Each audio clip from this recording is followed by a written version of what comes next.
Hello friends, easy ഹെൽത്തിലേക്ക് എല്ലാവർക്കും സ്വാഗതം. ഇഞ്ചി നമ്മുടെ എല്ലാം കറിക്കൂട്ടിലെ പ്രധാന ഘടകമാണ് എന്ന കാര്യത്തിൽ സംശയം വേണ്ട. പാചകത്തിന് മാത്രമല്ല, ആരോഗ്യ സംരക്ഷണത്തിനും വളരെയധികം സഹായിക്കുന്ന ഒന്നാണ് ഇഞ്ചി. എന്നാൽ ഇഞ്ചി വാങ്ങി ഒരാഴ്ച കഴിയുമ്പോൾ തന്നെ അത് ചീത്തയാവാൻ തുടങ്ങുന്നു. പലരും ഫ്രിഡ്ജിലും മറ്റും സൂക്ഷിക്കുകയാണ് ചെയ്യുന്നത്. എന്നിട്ടും പലപ്പോഴും ഇഞ്ചി ചീത്തയാവുന്നു. എന്നാൽ ഇഞ്ചി ചീത്തയാവാതെ സൂക്ഷിക്കുന്നതിന് ചില പൊടിക്കൈകളുണ്ട്.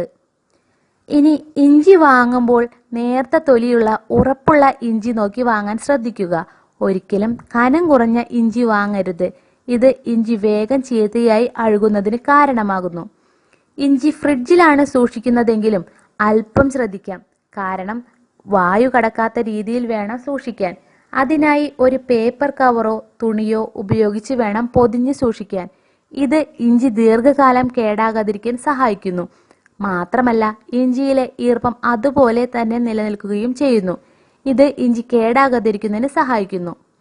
ഇത് തൊലി കളഞ്ഞ് പാത്രത്തിൽ വായു കയറാത്ത രീതിയിൽ അടച്ചു വെക്കാവുന്നതാണ്.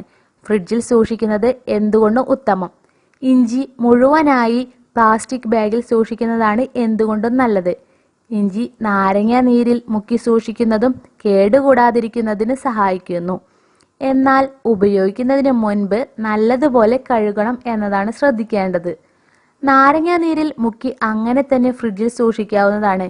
ഇത് ഒരിക്കലും കേടാകാതെ കൂടുതൽ കാലം സൂക്ഷിക്കാവുന്നതാണ്.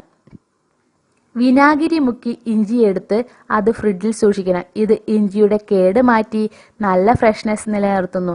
എപ്പോൾ വേണമെങ്കിലും എടുത്ത് ഉപയോഗിക്കാവുന്നതാണ്. എന്നാൽ ഉപയോഗിക്കും മുമ്പ് നല്ലതുപോലെ കഴുകാൻ ശ്രദ്ധിക്കണം. ഇഞ്ചി പറിച്ച ശേഷം എടുത്ത് അതേ മണ്ണിൽ തന്നെ കുഴിച്ചിടുക. ഇത് എത്ര നാള് വേണമെങ്കിലും കേടാകാതിരിക്കുന്നതിന് സഹായിക്കുന്നു. ഒരിക്കലും ഇഞ്ചിയുടെ കാര്യത്തിൽ ഇനി ടെൻഷനാവേണ്ട ആവശ്യമില്ല. അപ്പോൾ നിങ്ങൾ എല്ലാവരും ഈ പറയുന്ന കാര്യങ്ങളൊക്കെ ശ്രദ്ധിച്ചു നോക്കി ഇഞ്ചി കേടാവാതെ സൂക്ഷിക്കും എന്ന് ഞാൻ വിചാരിക്കുന്നു. എല്ലാവർക്കും ജീവിതത്തിൽ നല്ല ആരോഗ്യം ഉണ്ടാകട്ടെ എന്ന് പ്രാർത്ഥിക്കുന്നു. എൻ്റെ അടുത്ത വീഡിയോ കാണാൻ തീർച്ചയായും മറക്കരുത് സുഹൃത്തേ.